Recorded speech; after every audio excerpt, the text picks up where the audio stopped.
Bonjour à tous, bienvenue sur Sensation. La plus grande ressourcerie de Normandie a ouvert, c'est depuis le 15 juin dernier à Menneval. Pour en parler avec nous aujourd'hui, je reçois Marie-Claire Aki, bonjour. Bonjour. Vous êtes la directrice d'Iteraction. Pour bien comprendre, quel est le lien entre donc Iteraction, un chantier d'insertion, et la ressourcerie à Menneval? Alors concrètement, il n'y a pas de lien direct. La ressourcerie a été créée par le ZOMOD et nous, Iteraction, nous avons répondu à cet appel à projet qui nous permet aujourd'hui de la gérer. Alors le projet est à l'initiative du SDOMOD, vous l'avez dit, le syndicat de destruction des ordures ménagères de l'Ouest de l'Eure. Ça faisait longtemps que ce projet était dans les tuyaux? Je ne veux pas répondre pour eux parce que je sais pas. Je sais qu'ils réfléchissaient depuis un moment à comment améliorer la destruction des déchets, en faire autre chose en fait. Et du coup, je pense qu'ils ont potassé un petit moment quand même pour pouvoir sortir le projet. Mais vous dire depuis quand, je ne sais pas. Alors vous gérez aujourd'hui une ressourcerie, c'est quoi le principe?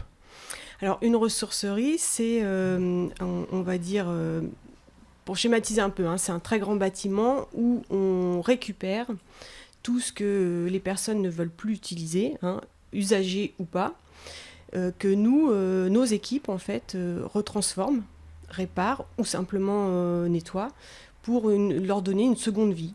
Voilà, ils sont vendus à moindre prix, mais ce sont des objets de seconde vie, oui. Donc vous recréez de la vie à des objets qui ont perdu de l'utilité ou qu'on peut s'en débarrasser de manière écologique également. La ressourcerie se situe dans un bâtiment d'une ancienne entreprise à Menneval. Est-ce que vous savez comment a été choisi ce lieu? Alors, le SDOMOD souhaitait investir un lieu existant et redonner vie effectivement à ce bâtiment industriel qui était une friche, clairement. Donc ils ont acheté ce bâtiment pour pouvoir développer cette ressourcerie. Il leur fallait en fait une surface suffisamment grande. Il y a 4000 m² de surface dans ce bâtiment. Donc sur l'idée, c'était le mieux en termes de placement aussi, puisque Menneval est quand même assez connu sur le secteur. Donc voilà. Alors, ça faisait longtemps que le projet était dans les tuyaux, vous l'avez dit, mais donc à Menneval, c'est depuis le 15 juin dernier que ça a été ouvert, au tout début du printemps, après le premier confinement. Est-ce que ça a pris du retard à cause du premier confinement? On a pris beaucoup de retard, effectivement. On devait ouvrir bien avant. L'ouverture était prévue pour mars. Mais avant d'ouvrir, forcément, il fallait aménager tout le bâtiment et ensuite commencer à travailler sur toute la matière, en fait, pour pouvoir la mettre en vente. Donc, effectivement, on a pris beaucoup de retard. Ça a été assez difficile à mettre en place dans l'urgence, en fait, mais on s'est quand même bien rattrapé. Alors, qu'est-ce qui était le plus important dans le choix du lieu? C'est la place du hangar, du lieu?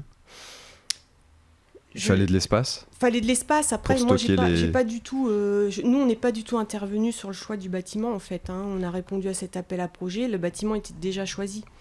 Donc, nous, on a investi les lieux. On a travaillé avec le SDOMOD pour créer les ateliers et les espaces nécessaires pour pouvoir travailler ensuite. Mais concrètement, on n'est pas intervenu sur cette partie. Alors, sur le financement, c'est des subventions qui viennent du SDOMOD. Comment ça a été financé? Alors, il y a deux types de financement. La partie SDOMOD bâtiment, eux, il y a eu des fonds propres, propres SDOMOD, et ils ont eu aussi des financements de la région et probablement d'autres financements. Nous, Iteraction, en fait, on est financé, ce que je vous disais, c'est un appel à projet, donc on a un financement mensuel pour gérer l'activité, et puis on a un intéressement sur la partie vente, en fait. Voilà. Après 6 mois d'ouverture, quel bilan vous faites de ces premiers 6 mois? Est-ce que les habitants adhèrent au projet? Est-ce que ça marche? J'aurais tendance à dire que c'est un très très très bon bilan, à tout point de vue, aussi bien au niveau des chiffres de vente que des tonnages récupérés et transformés. Moi, pour ma partie, ce qui m'intéresse le plus, c'est l'insertion. Donc aujourd'hui, on est bien au-delà des effectifs prévus. Donc c'est que du bonheur, cette ressourcerie. Parce que c'est un projet qui est pourvoyeur d'emploi. Combien de personnes vous travaillent actuellement pour cette ressourcerie? Alors, Iteraction, c'est à peu près 110 salariés en insertion et il y a 40 personnes pour l'instant sur la ressourcerie. Et vous recrutez encore et on toujours? Recrute toujours. Cette semaine encore, il y a des nouveaux qui rentrent et on recrute encore. Alors la ressourcerie, on l'a dit, c'est la plus grande de Normandie. Est-ce qu'il en existe d'autres dans la région? Alors dans la région, il y en a. Il y a tout ce qui est Emmaüs, c'est aussi des ressourceries. Il y a l'Abri aussi, qui en a plusieurs dans la région. Mais en termes de surface globale, aussi bien vente que le reste, il n'y a pas de ressourcerie de cette taille. Alors une ressourcerie, c'est pour donner une seconde vie à certains objets. Quels sont les objets qui reviennent le plus souvent, que l'on recycle le plus souvent? Oh là là, vous seriez surpris. Tout, on recycle tout. Il n'y a pas... Non, il n'y a pas d'objet... C'est impressionnant en fait. La quantité... Là, à peu près, on doit être à... si je vous dis pas de bêtises, 120 tonnes de produits vendus. Vendus, ça veut pas dire... On a aussi encore en stock. On a de tout, du meuble, de la vaisselle, de la déco, enfin vraiment tout type d'objets. Et vous revendez à qui? À des particuliers, à des entreprises? Alors, principalement le particulier. On a des entreprises qui viennent, ou des collectivités aussi, pour remeubler des espaces. On a quelques entreprises, on vend du pro, donc du pro, des fins de chantier, de la peinture, des choses comme ça. Donc on a aussi quelques entrepreneurs qui viennent. Alors si on veut vous déposer des objets, quels sont les horaires disponibles? Alors, suite au confinement, forcément, tout ça a été un peu bouleversé. Donc en ce moment, on peut déposer, mais uniquement sur rendez-vous, toutes les heures du lundi au samedi. Avant, c'était tous les après-midi sans rendez-vous. Mais ça se complique un peu là. C'est compliqué en ce moment. La situation a affecté grandement l'économie, la crise sanitaire notamment. Au niveau local, vous-même, vous avez été confronté, vous avez été fortement impacté avec Iteraction, qui est donc un chantier d'insertion. Deux de vos projets, Pacte et Entrain, ont d'arrêter leurs activités. Alors c'était quoi comme type de projet et comment est-ce que vous avez vécu cette période difficile? Alors, pour être clair, Entrain a fermé parce que, non pas que ça ne fonctionnait pas, mais Entrain avait un client unique qui était le SDEMOD. Entrain était une entreprise d'insertion. Donc cette entreprise a perdu son client unique puisque le SDEMOD avait perdu son marché. Donc forcément obligé de fermer. Ça n'a rien à voir avec le Covid en fait. Pacte, moi je suis arrivée à peu près il y a bientôt 3 ans à la direction de ces associations.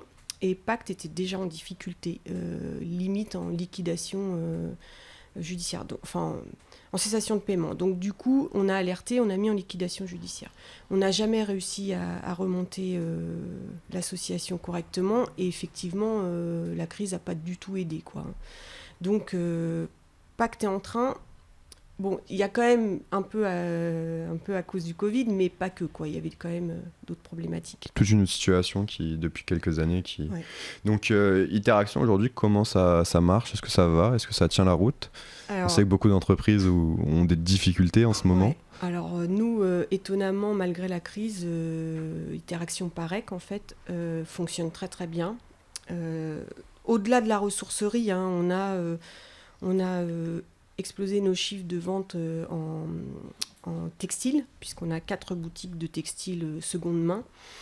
C'est un peu plus compliqué sur le carton, mais c'est lié à des problèmes comment vous dire ça, des problèmes de cours du carton, voilà.